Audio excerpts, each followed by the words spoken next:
আমি প্রধান উপদেষ্টা মহোদয় ডক্টর মোহাম্মদ ইউনূসকে বলেছি, আপনারা ডিফেন্সিভ খেলছেন। বাংলাদেশে যেখানে কোনো সমস্যা নাই সেখানে এত ডিফেন্স খেলার দরকার নাই। এই দক্ষিণ এশিয়ায় আরো যে দেশগুলো আছে যারা ভারতের আগ্রাসনের শিকার, ভারতের আধিপত্যের শিকার, নেপাল, ভুটান, মালদ্বীপ, শ্রীলঙ্কা, পাকিস্তান, তাদেরকে সাথে করে নিয়ে শক্তিশালী সার্ক গঠন করুন। বাংলাদেশের মুসলমানেরা স্পষ্ট করে বলে দিতে চায় যে আমাদের সীমান্তগুলো যদি বন্ধ করে দেওয়া হয়, আমাদের আমদানি রপ্তানি যদি বন্ধ করে দেওয়া হয়, আমাদের বিদ্যুৎ, চিনি, পোশাক থেকে শুরু করে প্রয়োজনীয় যে কোনো পণ্য যদি বন্ধ করে দেওয়া হয়, তাতে বাংলাদেশে পণ্য দ্রব্যের মূল্য যদি লাগামহীন হয়ে যায়, বাংলাদেশের মুসলমানেরা যদি ক্ষুধার্ত থাকে, পিপাসার্ত থাকে, তাহলে ক্ষুধার্ত পিপাসার্ত অবস্থায় আমরা শহীদে মৃত্যুবরণ করতে রাজি আছি, কিন্তু বাংলাদেশের স্বাধীনতার সার্বভৌমত্বের সাথে চুল পরিমাণ আপোষ হবে না ইনশাআল্লাহ। আপনারা যদি বাংলাদেশের স্বাধীনতা সার্বভৌমত্ব রক্ষা করতে চান, আপনাদেরকে যে কোনো মূল্যে মানুষ হিসেবে 1947 সালে যে ওয়াদা দিয়ে আমরা এই স্বাধীন জন্মভূমি পেয়েছি, সেই 1947 সালের ওয়াদাকে পূরণ করার জন্য ভারতের মুসলমানদের পক্ষে আওয়াজ উঠাতে হবে। বাংলাদেশের সরকারের প্রতি উদাত্ত আহ্বান জানাবো, আপনারা অবিলম্বে রাষ্ট্রীয়ভাবে বিবৃতি দিয়ে ভারতের মুসলমানদের উপর অত্যাচার এবং জুলুম বন্ধের বিবৃতি প্রদান করুন। অবিলম্বে জাতিসংঘ সহ বিভিন্ন জায়গায় ভারতের মুসলমানদের নিরাপত্তা চেয়ে বাংলাদেশের শক্তিশালী অবস্থান তৈরি করুন। শুধু তাই নয়, এটি শেরে বাংলার বাংলা, হাজী শরীয়তুল্লাহর বাংলা, এটি হোসেন শহীদ সোহরাওয়ার্দীর বাংলা, মাওলানা ভাসানীর বাংলা, এটি মাওলানা আকরাম খাঁর বাংলা, এটি আল্লামা আব্দুল্লাহিল কাফিয়ার কুরাইশির বাংলা। এই বাংলার মুসলমানেরা, শেরে বাংলার উত্তরসূরিরা, হাজী শরীয়তুল্লাহর উত্তরসূরিরা, তিতুমীরের উত্তরসূরিরা জীবন দেওয়া জানে। তারা জীবনের বিনিময়ে হলেও এই 1947 সালে পাওয়া এই মাতৃভূমিকে, মুসলমানদের আবাস স্থলকে আমরা যে কোনো মূল্যে রক্ষা করবই করব ইনশাআল্লাহ। সম্মানিত উপস্থিতি, আমরা আরো একটি বিষয় স্পষ্ট করে বলতে চাই যে আজকে যারা বাংলাদেশের সাম্প্রদায়িক সম্প্রীতি নষ্টের চেষ্টা করছে, তারা মূলত বাংলাদেশের নাগরিক নয়, বরং বাংলাদেশের বাহির থেকে পার্শ্ববর্তী দেশের বিভিন্ন মিডিয়া, উগ্র হিন্দুত্ববাদের প্রচারকগণ বিভিন্ন উস্কানিমূলক তথ্য ছড়িয়ে বাংলাদেশের যে হাই কমিশন রয়েছে কলকাতা এবং আগরতলায়, সেই হাই কমিশনে আক্রমণ করে বাংলাদেশের লাল সবুজের পতাকাকে ছিন্ন বিচ্ছিন্ন করে তারা উস্কানি দিয়ে আমাদের দেশে দাঙ্গা লাগাতে চায়। কিন্তু আমরা স্পষ্ট করে বলতে চাই, বাংলাদেশের মুসলমানেরা অতি রাজনীতি সচেতন, জ্ঞানী, বিজ্ঞ সাইফুল ইসলাম আলিফকে অন্যায়ভাবে হত্যা করার পরেও যেভাবে বাংলাদেশের মুসলমান আলেম সমাজ তাদের ধৈর্য এবং প্রজ্ঞার পরিচয় দিয়েছে, তা পৃথিবীর ইতিহাসে এক বিরল দৃষ্টান্ত। অতএব ভারতের বা উগ্র হিন্দুত্ববাদীদের যে আশা যে তারা বাংলাদেশের মধ্যে দাঙ্গা লাগিয়ে বাংলাদেশকে অস্থিতিশীল করে বাংলাদেশের স্বাধীনতা সার্বভৌমকে হায়দারাবাদের মতো সংখ্যালঘু নির্যাতনের মিথ্যা কাহিনী তৈরি করে বাংলাদেশকে দখল করার যে অলীক স্বপ্ন, সেই স্বপ্ন বাংলাদেশের মুসলিম, হিন্দু, বৌদ্ধ, খ্রিস্টানরা মিলে নস্যাৎ করে দিয়েছে।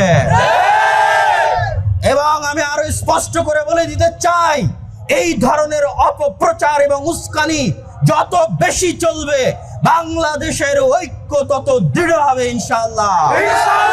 আসসালামু আলাইকুম ওয়া রাহমাতুল্লাহি ওয়া বারাকাতুহু। আলহামদুলিল্লাহি ওয়াহদা ওয়াসসালাতু ওয়াসসালামু আলা মান লা নাবিয়্যা বা'দা। প্রশংসা আল্লাহ সুবহানাহু ওয়া তাআলার জন্য, শান্তি অবতীর্ণ হোক মুহাম্মদ সাল্লাল্লাহু আলাইহি ওয়াসাল্লামের প্রতি। সম্মানিত উপস্থিতি, আপনারা জানেন আজকে আমরা দেশের এক ক্রান্তি লগ্নে এখানে উপস্থিত হয়েছি। আজকে ইউনাইটেড উম্মাহ কর্তৃক আয়োজিত উক্ত অনুষ্ঠানে বাংলাদেশের বিভিন্ন বিশ্ববিদ্যালয়ের ছাত্রগণ, বিশেষ করে রুয়েট, বুয়েট, নর্থ সাউথ সহ বিভিন্ন বিশ্ববিদ্যালয়ের ছাত্র ভাইয়েরা তাদের বক্তব্য, তাদের যুগোপযোগী পরামর্শ এবং মন্তব্য আপনাদের সামনে তুলে ধরেছে। তাদের আয়োজনে এই অনুষ্ঠানে উপস্থিত হয়ে আমি আমার নৈতিক এবং ঈমানি দায়িত্ব পালন করছি বলে মনে করি। আজকে দেশের এই ক্রান্তি লগ্নে আমাদের করণীয় কি হতে পারে, কয়েকটি বিষয় আমাদের মনে রাখতে হবে। গতকাল আমরা সম্মানিত প্রধান উপদেষ্টা ডক্টর মোহাম্মদ ইউনূসের সাথে যে মতবিনিময় সভায় অংশগ্রহণ করেছিলাম, সেখানে হিন্দু, বৌদ্ধ, খ্রিস্টান, বিভিন্ন ধর্ম মতাবলম্বী মানুষগণ, তাদের ধর্মীয় পণ্ডিতগণ সেখানে উপস্থিত ছিলেন। তারা সকলে এক বাক্যে স্বীকার করেছেন যে গত 5ই আগস্টের পর থেকে তাদের উপর কোনো হামলা, জুলুম, নির্যাতন হয়নি। এটি সম্পূর্ণরূপে পার্শ্ববর্তী দেশের মিডিয়ার চক্রান্ত, অপপ্রচার। কিন্তু দুঃখজনক হলেও সত্য, সেখানে এমন একজন ব্যক্তিও উপস্থিত হয়েছিলেন যার বক্তব্য আপনারা শুনেছেন, যিনি একজন বিখ্যাত কলামিস্ট, লালন মতবাদের প্রচারক। তিনি তার জঘন্যতম বক্তব্যে আমাদের চট্টগ্রামের রাষ্ট্রপক্ষের আইনজীবী সাইফুল ইসলাম আলিফকে যে নৃশংসভাবে হত্যা করা হলো, এই বিষয়ে কোনরূপ বক্তব্য প্রদান না করেই তিনি ইসকনের একজন নেতার, যিনি গ্রেফতার হয়েছেন, তার মুক্তি চেয়ে বসলেন। আমি জানি না তিনি কি উদ্দেশ্যে, কোন ধর্মের মতাবলম্বী হয়ে সেখানে অংশগ্রহণ করেছিলেন, আমার জানা নেই। তবে আমি স্পষ্ট করে বলে দিতে চাই, যারা গত 5ই আগস্টের পর থেকে বিভিন্ন দাবি দাওয়া নিয়ে রাস্তায় আন্দোলন করছে, এই সমস্ত চিন্ময় দাসেরা গত 16 বছর কোথায় ছিল? তারা গত 16 বছর কোনো দাবি দাওয়া নিয়ে আন্দোলন করতে পারেনি, আজ আন্দোলন করে এবং একদিনের মধ্যে 24 ঘন্টার মধ্যে মানতে হবে মর্মে দেশকে অস্থিতিশীল করার চেষ্টা করে। শুধু তাই নয়, আমি তাকে আরো বলতে চাই, আজকে বাংলাদেশের মাটিতে যে ঘটনা ঘটেছে, চট্টগ্রামের আইনজীবী সাইফুল ইসলাম আলিফকে, রাষ্ট্রপক্ষের একজন আইনজীবীকে পৃথিবীর ইতিহাসে কোন আদালতে এভাবে জনসম্মুখে কুপিয়ে হত্যা করার রেকর্ড আমাদের জানা নাই। সাইফুল ইসলাম আলিফকে যেভাবে হত্যা করা হয়েছে, এই রকম ঘটনা যদি ভারতের মাটিতে ঘটতো, ভারতে যদি কোনো রাষ্ট্রপক্ষের হিন্দু আইনজীবীকে এইভাবে মুসলিমরা হত্যা করত, তাহলে তার প্রতিক্রিয়া কি হতো? আজকে যেভাবে বাংলাদেশের মাটিতে গেরুয়া হিন্দুত্ববাদীদের পতাকা বাংলাদেশের লাল সবুজের পতাকার উপর উড়ানো হয়েছে, এই ঘটনা যদি ভারতের মাটিতে ঘটতো, ভারতের পতাকার উপর কালেমার পতাকা মুসলমানেরা উড়াতো, তাহলে ভারতের মুসলমানদের কি হতো? এই বিষয়গুলো মাথায় রেখে আপনারা সুশীল সাজার চেষ্টা করবেন, জোরপূর্বক সুশীল সাজার চেষ্টা করবেন না। বাংলাদেশে যে সংখ্যালঘু নির্যাতনের মিথ্যা অপপ্রচার করা হচ্ছে, আমি তার বিপরীতে বলতে চাই, ভারতে সংখ্যালঘু নির্যাতন হচ্ছে, বাংলাদেশে নয়। ভারতে আজকের দিনে, আজ থেকে 30-32 বছর পূর্বে 1992 সালে মুসলমানদের মসজিদ বাবরি মসজিদকে ভেঙে তছনছ করে সেই মসজিদের জায়গায় রাম মন্দির নির্মাণ করা হয়েছে। অথচ ভারতের হাইকোর্টের 1947 সালের রায় অনুযায়ী 1947 সালে যে কোনো মসজিদ মন্দির যে অবস্থায় আছে, তাকে সেই অবস্থায় রাখতে হবে, এটি ভারতেরই হাইকোর্টের রায়। সেই রায়কে লঙ্ঘন করে এবং পৃথিবীর ইতিহাসের কোনো উপাসনালয়, কোনো ইবাদতগারকে এইভাবে ভেঙে ধ্বংস করা হয়েছে। শুধু তাই নয়, ভারতের মাটিতে মুসলমানদের জনসংখ্যা প্রায় 20 থেকে 25%, অথচ সরকারি চাকরিতে তাদের অংশগ্রহণ মাত্র 3%।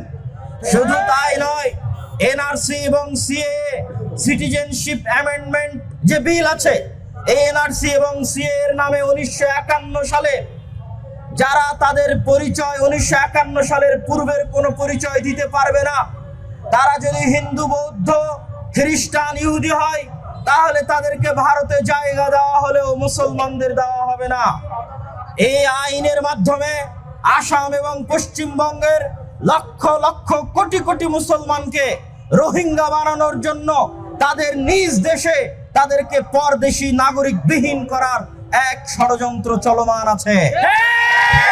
শুধু তাই নয়, ভারতের মুসলমানদের মুসলিম পারিবারিক আইন, ভারতের মুসলমানদের যে ওয়াকফ বোর্ড, এই ওয়াকফ বোর্ড এবং মুসলিম পারিবারিক আইনকে নিষিদ্ধ করার, বন্ধ করার অপপ্রয়াস এবং ষড়যন্ত্র চলমান আছে।